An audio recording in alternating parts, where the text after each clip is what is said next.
நான் என்னை கரைப்பது அதுதான் அன்பே.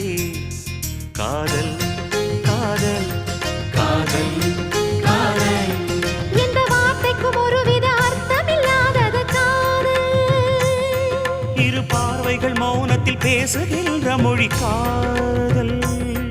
இங்கு கீழ்த்திசை சூரியன் நேர்த்திசை தோன்றினும் பாதை மாறி போகாது. காதல் காதல் காதல் காதல்.